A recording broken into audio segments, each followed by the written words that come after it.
So we're going to begin with Scorpio. Oh, just a comment. Clearly, we must say that self-interest does not mean selfish. Self-interest would mean, well, first I'll mention what it's not. It's not a concern for building the culture. Number two, it does not have as its motive being in service to spirit. Actually, all four are investigating the four elements, because each of these quadratures are going to have, one each of the elements. It's the investigation of the elements as something worth exploring as ends in themselves, for their own sake. Not for the sake of building the world or not for the sake of being in service. Explorations for their own sake. Now, beginning with Scorpio. Scorpio is a water sign. So we're now looking at the second of the water signs. We've already looked at Cancer. Fundamental difference here, even though they're both water, Cancer and Scorpio. Cancer responds to the feelings of everyone else but themselves. No, I shouldn't say everyone else. Those that are of their clan, those who are of their family, those who are of their country. Pisces is the one that responds to everyone else. Scorpio. Scorpio training is to be willing to get to the point where you can respond to your own feelings. What is your own experience?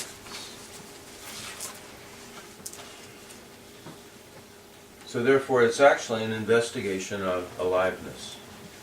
What's alive for you? That's a Scorpio question. What's alive for you? Where is the turn on?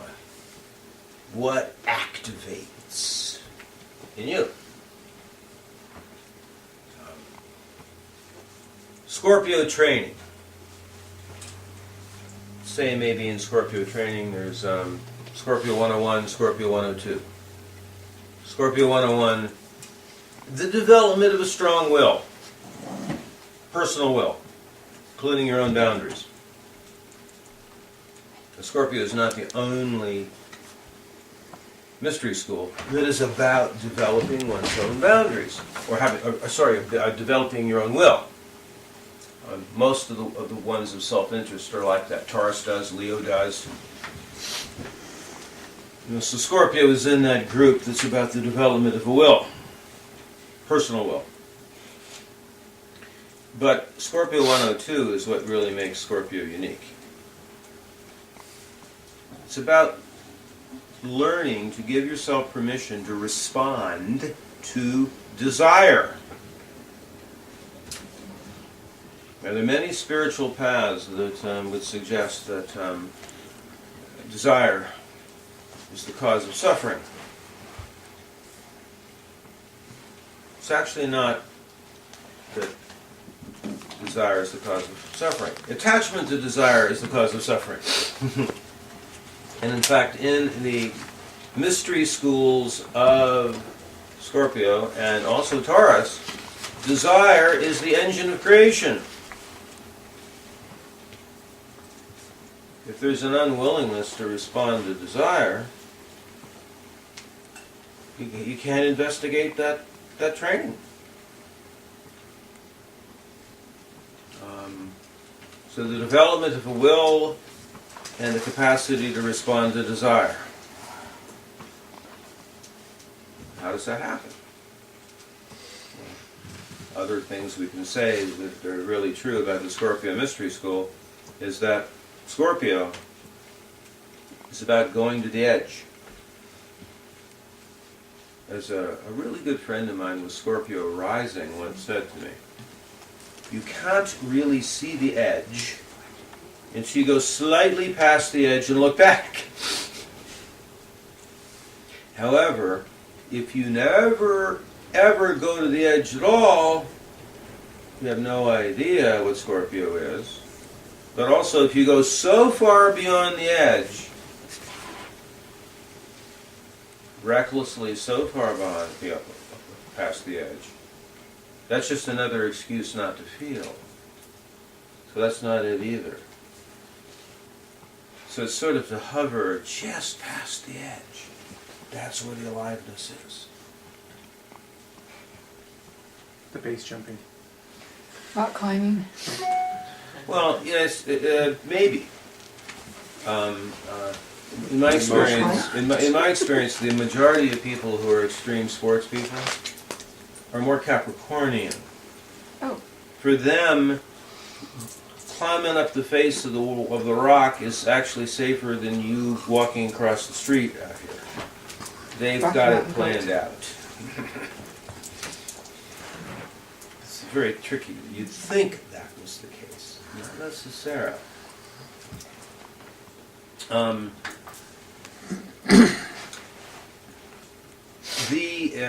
analogy I love to give the flavor for, say, a Scorpio training. A person is, they live by a river. And this is a river that they really know well. This river is their friend. They've swum in this river many times. They've taken their friends into the river. They know its ways. And then one day you go out and the river is now 10 times bigger than it's ever been. Maybe there's a freak monsoon upstream. And as you stand in front of the river, there are certain things you're absolutely certain of. Your muscles can't handle it. You have no idea what its waves are anymore, and you certainly aren't going to take your friends into it. And as you stand by the river, there emerge only two choices. You will either jump in, or you will be pushed in. In either case, all that you know about the river is true. Your muscles can't handle it, you don't know its ways, you're going to be over your head. So that's the point where the surrender occurs and the river informs you how to be with the river.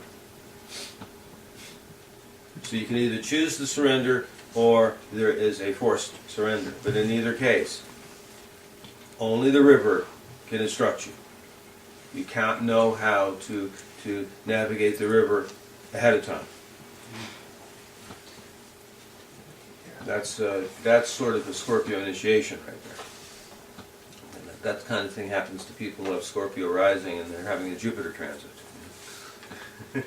And I always advise people actually jump in, you know, not be pushed in. So this willingness to explore what's alive is Scorpio. What is the greatest impediment? It's actually the thing that is so strongly in charge in these first four we looked at. Well, actually all four of them, but maybe Aries a little bit less, but in certain ways it's equal too. The first four are wonderfully aligned, rightfully aligned, authentically aligned with the superego, the cultural superego, the rules, the regulations, the instructions. Here's what a good person does. Here's what we should do. The judge, the critic, the rules, the regulations, the mores, the structure. All that is very strongly part of those four. However, when we get to the four we're looking at now, and particularly Scorpio, but I would also say Taurus fits in there too, as we'll find out. It's extremely difficult for Scorpio to figure out what Scorpio is under the censoring and the judgment of the superego. In fact, this can actually be so pernicious that if the instruction is to give yourself permission to feel what you feel, to give yourself permission to explore where aliveness is for you. For some people, the mind shuts it down. The judgments from the mind shuts it down so quickly, even before noting that there was a response. It's, for some people that are learning to be Scorpio, that's the first step. It's to become aware of where maybe the mind's training or judgments have actually eradicated the capacity to even feel whether you're responding or not. Now, this is a situation that we can have a great deal of compassion for.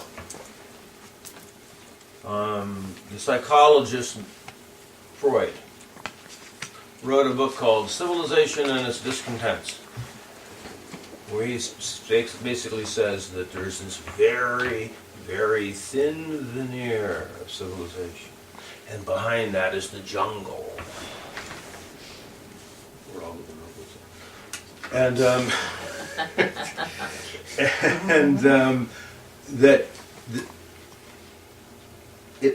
What he wanted to do with his psychology was to increase that thin veneer, to build up the structures holding back the jungle even more. And anytime a psychologist who was actually understanding Scorpio issues, like Wilhelm Reich and others, who would actually say, no, the problem in the world is the fact there's no training for this stuff. You know, because everything's denied and repressed. Gets imprisoned, his books are burned, his life is ruined. You know, this has happened throughout the history of the West. Suppression of the knowledge of Scorpio. So therefore, Scorpio, unfortunately, this is one of the ways in which in Shamanic Astrology Scorpio is seen differently than often in the sort of more ordinary mainstream, is that often Scorpio is perceived of as being hidden, repressed, secret. I believe it's had to be that way for its own survival. But actual, authentic Scorpio is not any of that. It's an actional force. It is Shakti. It's Lady Shakti, basically. If we wanted to talk about what Scorpio is originally, it is the active force of the feminine. In southern India, Shakti was the active force. The female principle was the active force. It didn't have anything to do with any of this last 500 years about women, about this complete misreading of what yin is. Yin as being passive receptive, only giving and nurturing, as opposed to, you know what I'm talking about. So, when in fact Shakti was the active force, and the men knew it was the Shakti woman who had the greatest power and strength to run the energy of the universe. And a man, if he's fortunate to be with Shakti, then he got to go where, if he's lucky, he would get to go where she could go. But she ran the energy. That's Scorpio, that's Shakti. And one can understand historically why hierarchical patriarchy would want to have to keep this in the shadows.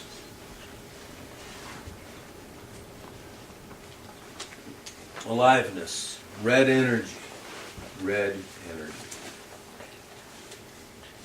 Kundalini.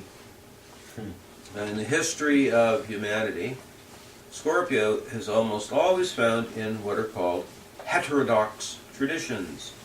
Heterodox means non-orthodox.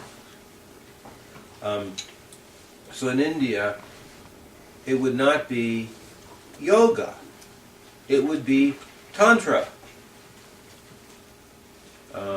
In the Islamic world, it's not the Orthodox Muslim, it's Sufi. In the Western world, it's like the distinction between the right-hand path and the left-hand path, being the left-hand path, Scorpio. It's also identified with shamanism.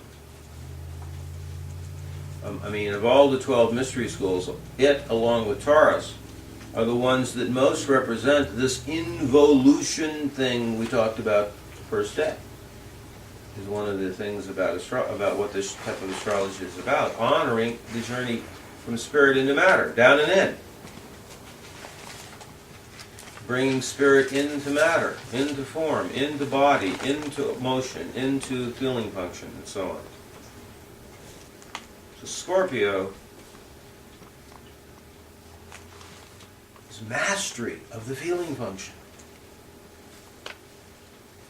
Now, the perfected state of Scorpio, let's say a person is not just beginning, they're not just a beginner in Scorpio, but they've been Scorpio for a long time and they're at the highest level of Scorpio training. It would be like a 12th degree black belt, something. And the individual has taken all the training. They've done all the physical and emotional training. And they will walk through their life composed. They're not erratically all over the place. It would look like they're in control.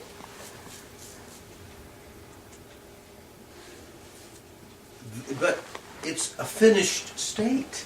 They've gone through all the stages of the training. I have this theory that some of the ways in which the Asian culture emulates the states that are quite, particularly Chinese and Japanese, of being stoic, as it were, being, how quickly one would lose face, or being not emotional, let's just say, And it's an attempt to emulate the finished state of the samurai without having taken the training. So you try to look like that controlled composure.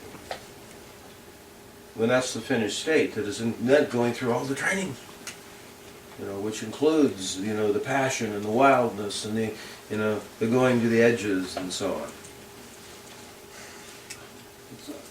Be compassionate toward it, because every culture does that. They try to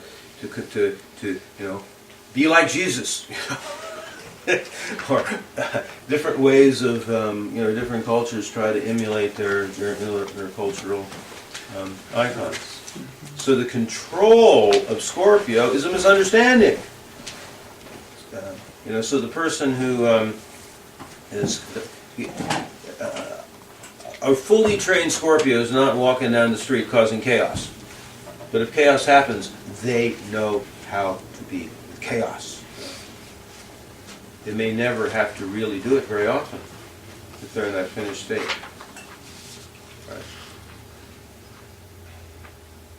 Right. Okay, so now, we talked about the will. Scorpio is the command of the will. There's a mantra for Scorpio. I will that my will be thy will. I will that my will be thy will. And this is a very interesting thing, I think.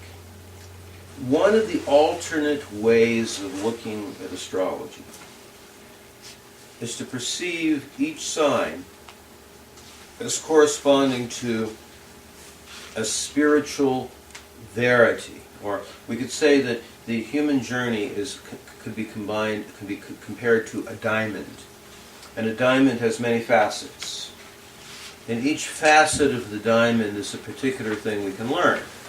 So let's say when Great Mystery, Creator, however you want to say it, allocates to each human being traits, skills. Maybe one person is allocated more love. Another human being is allocated more personalness. Another human being is allocated more strength. Another human being is allocated more intelligence. Right, thanks. There's different things, all right? Well, one of the allocations is will. So the Scorpio person is allocated the most will. The most will. So what happens to the human being, let's say with a Scorpio moon, who's been Scorpio for a long time, and they come into the life having had lifetimes of having a really strong will? Wow, you can really be identified with it, you know? I got this amazing strong will. Thank you, Creator, I have the strongest will. But then after a period of time, the thank you, Creator part goes away. And the person ends up forgetting that actually there's only one will, which is universal will. And so Scorpio, it's true, has been allocated the strongest will. You know, Pisces got more love, you know? But maybe Aquarius got more intelligence. But Scorpio, I got the will. But oh my God, but I forgot that there is only universal will. So that's the way in which Scorpio learns. So, you know, the shadow of Scorpio, I mean, you know, the definition of shadow is the shadow of Scorpio. In fact, part of its best essence is shadow. So, usually, the Scorpio type person, when they grow and change and when they learn what they need to learn, they have some of the most excruciating challenges. More than others, you could say. Because what the challenge is for Scorpio is, let's see if you can, what you think of this one. Here's the ultimate Scorpio challenge. Most people with any kind of Scorpio in their chart will go through one of these. 3 stages. Number 1, have a desire. I mean, you really have a desire. It's not like, well, maybe I want that. I mean, it's, yeah, this is something you just really, really want. And then number 2, you can't use any of your powers to get it. And then number 3, you can't be attached to whether you get it or not. Now, people with a certain amount of Scorpio understand the excruciating nature of this. Because the average person says, what's the big deal? But of course, for them, they don't even know what it feels like to really want something. Well, I kind of want it, but it doesn't matter whether I get it or not. No, if you really, really, really want something, can't use any of your powers to get it. Can't use any of your powers. Right, that's the other thing that sometimes gets a person, you know? What do you need? Yes, I've heard these people with a lot of Scorpio, when they hear that, you know, their reaction is, you've just taken away my life. Oh, yeah, that's your tool, Steve. Don't take my tool belt. But that's really the challenge to it. That's how surrender works. So basically, the greatest skill of Scorpio is surrender.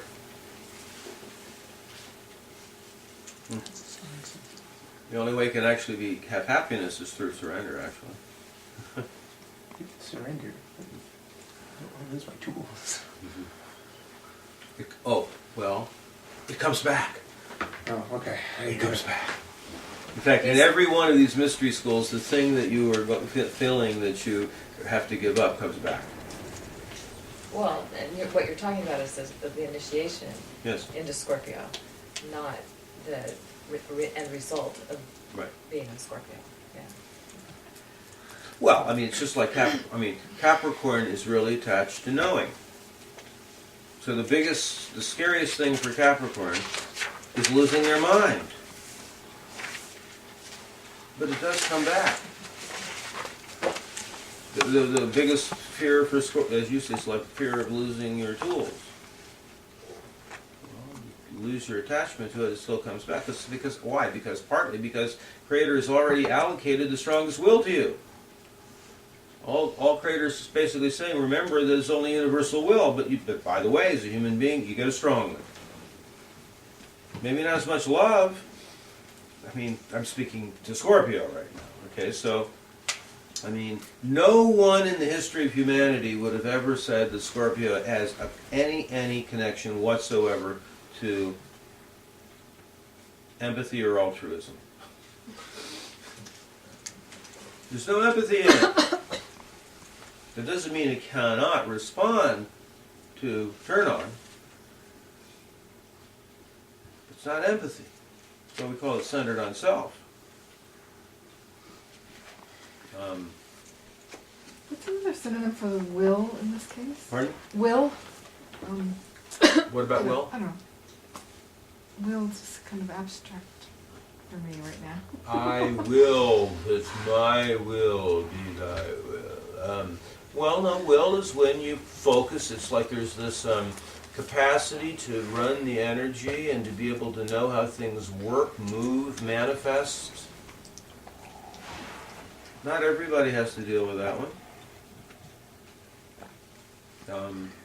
For example, I'll just throw this in right now, since a lot of these mysteries that I'm describing, a lot of them have a resonation, a very clear resonation with Taurus.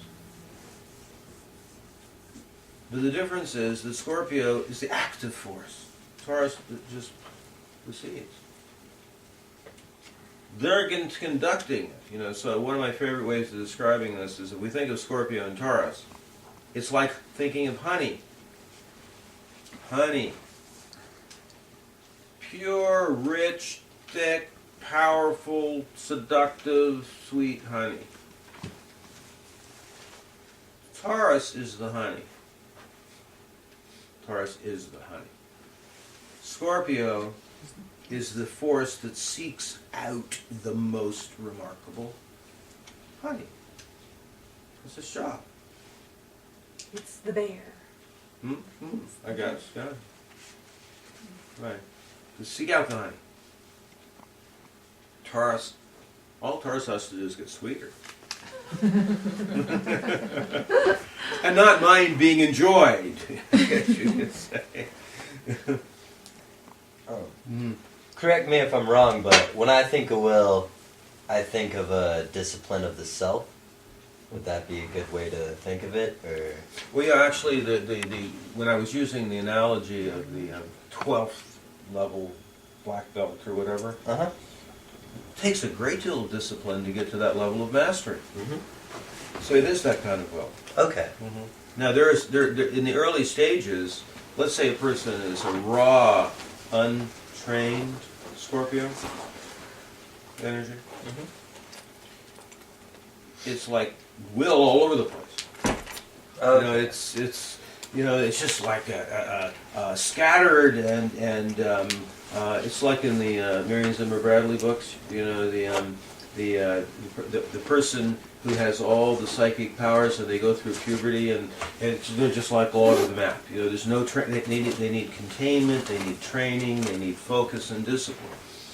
So that's what we're talking about here. So basically, that will, it's like there's a raw will that Scorpio is given, but then he needs to train it, which is why I personally liked, like when we were looking at that, when we were listening to that piece of music, a very specific thing of it. It's not just untrammeled chaos. It's this.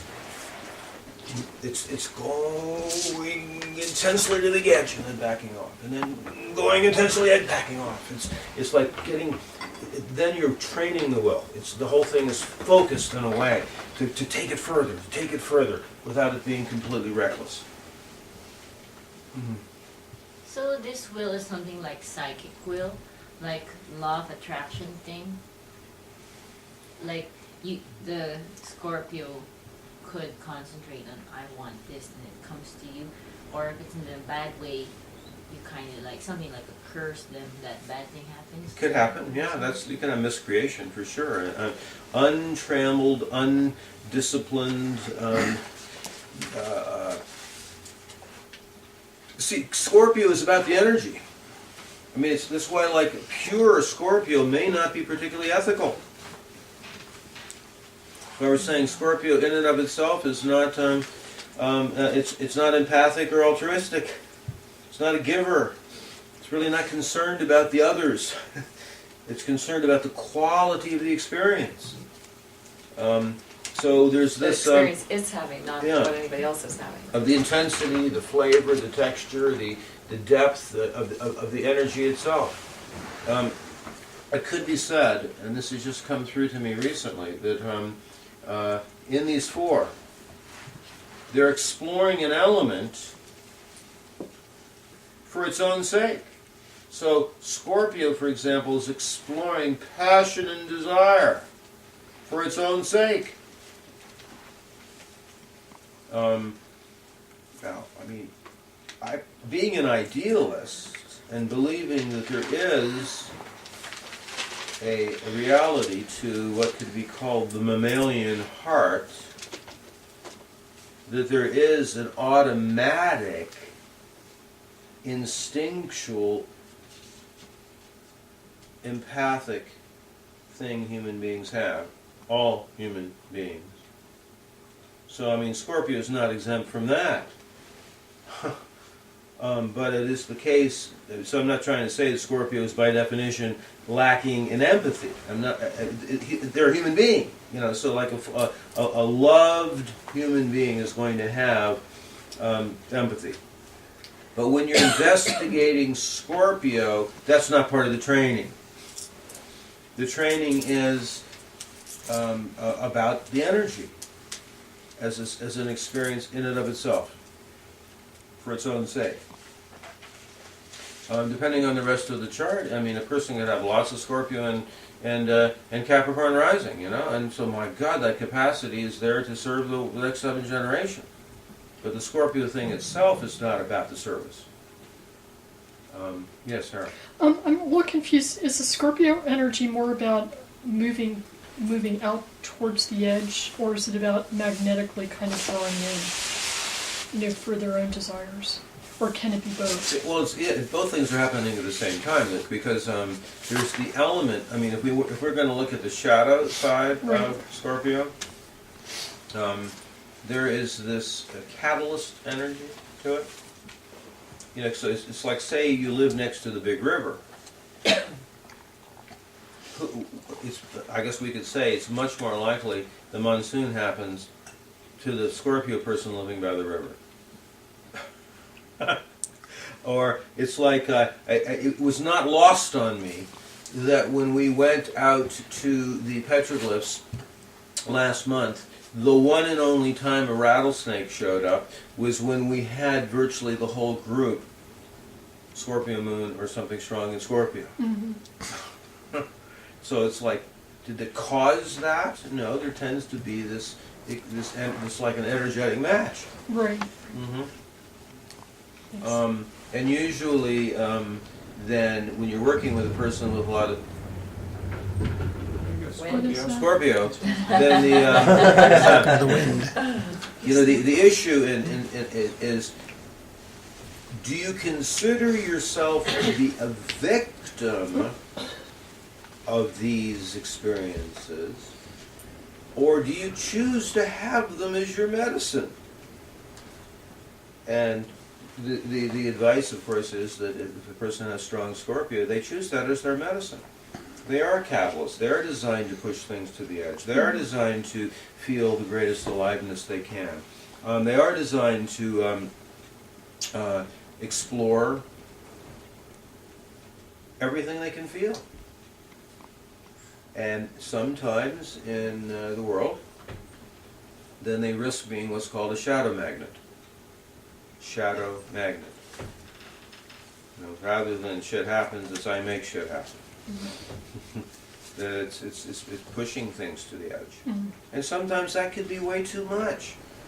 One of the biggest mistakes I mean, it's like the two shadows for Scorpio.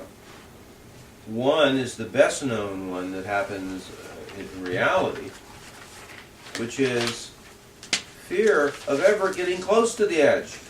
Repressed, denied, the person with the secret life, the person who it's all so inside, so tied up inside, so locked up inside that's how cancer happens.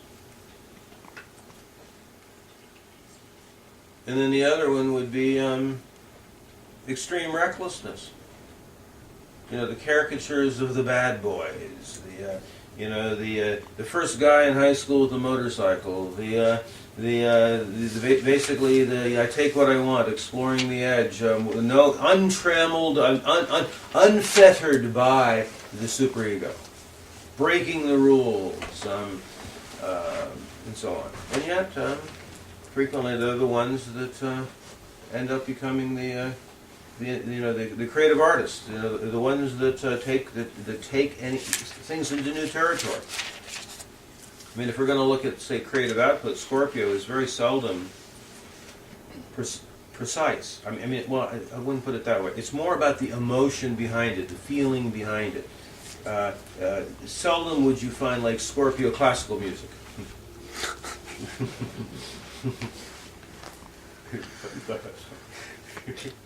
Lots of random thoughts coming, but I'll share later. So, the gods and God, clearly, the Scorpio, every one of these, I'm probably having the greatest challenge ever, which is how to keep these short. Because you can see these are absolutely rich tapestries. So the gods and the goddesses of Scorpio, we named the goddess of Scorpio Shakti, but she also is known as Durga or as Kali. So therefore it's the version of the goddess who actually gets off on and promotes death and destruction. Why? So there can be new life. The devourer of life when it is no longer useful.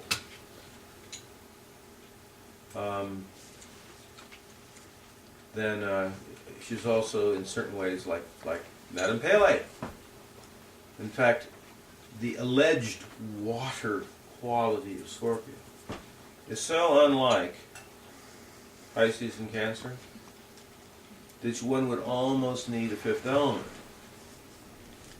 which would be like liquid lava.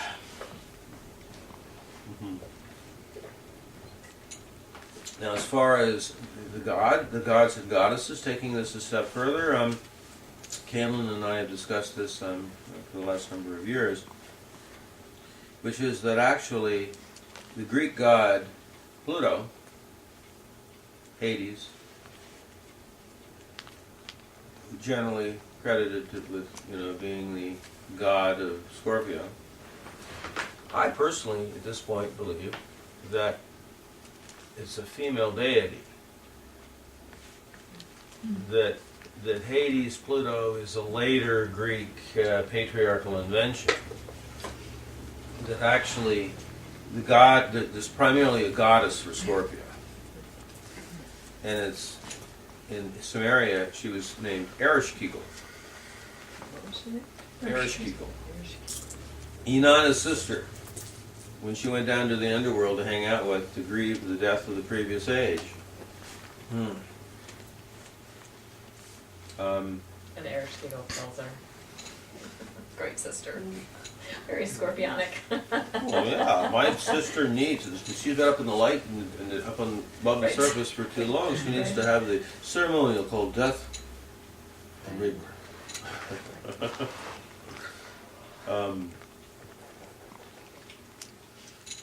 So the transformation part of it is really not a lightweight transformation.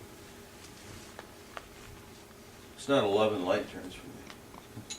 It's actually the transformation that happens from shamanic death and rebirth.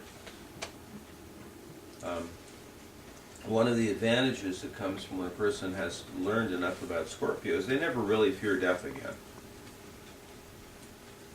I mean, Bring it on. death is no big deal. I mean, there's worse things than dying. Right. Yeah. That's a kind of a Scorpio empowerment, I guess you could say.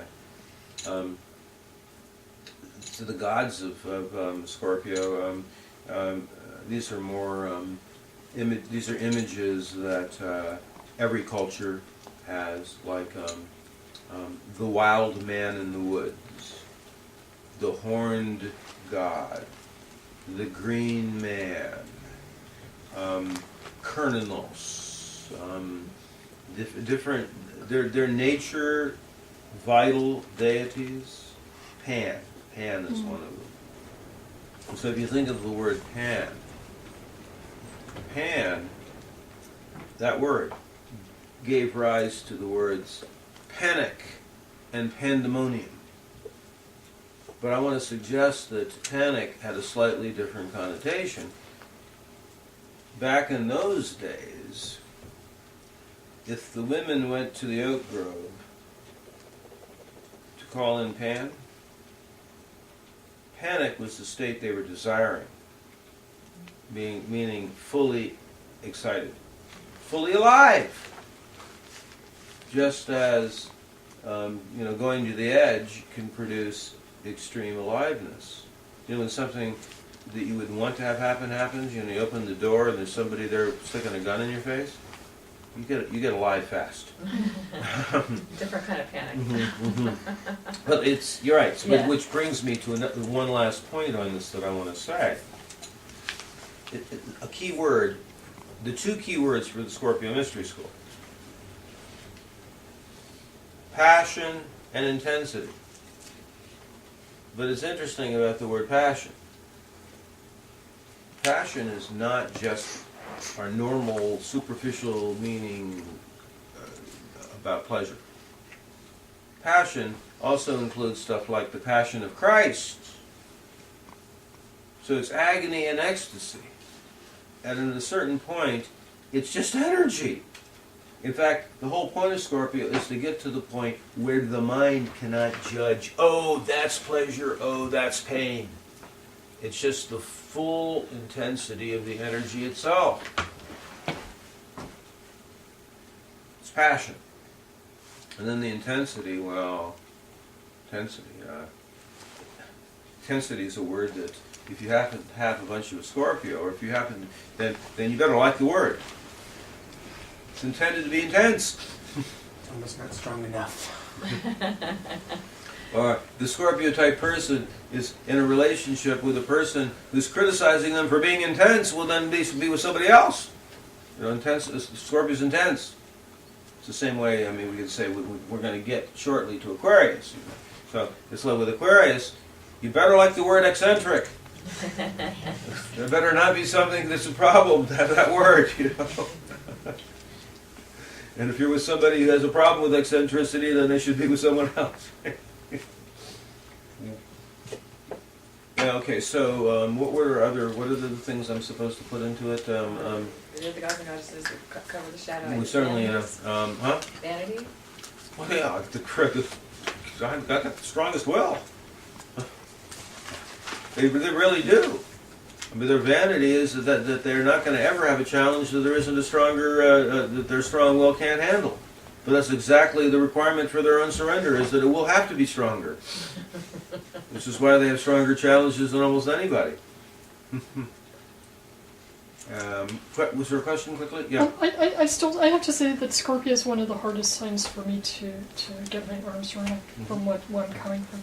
But can you use it like the metaphor of like the praying mantis or insects where they kill their mate after they have sex? Is that like very Scorpio in it? Now, Hera. Yeah. I made the comment 10 minutes ago. Yeah. These are the mystery schools of human beings, and we all have mammalian hearts. But I think that... But do you know what I'm describing? Yes. Yeah, that kind of intensity. If we look at it as intensity... Because maybe, you brought up the death symbolism Right. and that intensity. Yeah, I'm sorry to I don't mean to be critical, I was just trying to be humorous there. Yeah. What that reminds me of would be the story in India of Kali's sister, Durga. Mm-hmm. And Durga looks to her lover, and she comes up to him with her sword. And the sword is suspended right by the neck. And you look up to her, and Durga says, just surrender. it will be really incredible. Just surrender as the knife gets closer to the neck. It's that. Okay. You know the story. Yeah. I'm sure Randy knows that story quite well. Keep the knives away from her. Okay, so I think that's, obviously Scorpio can go on and on and on, but that's it for now.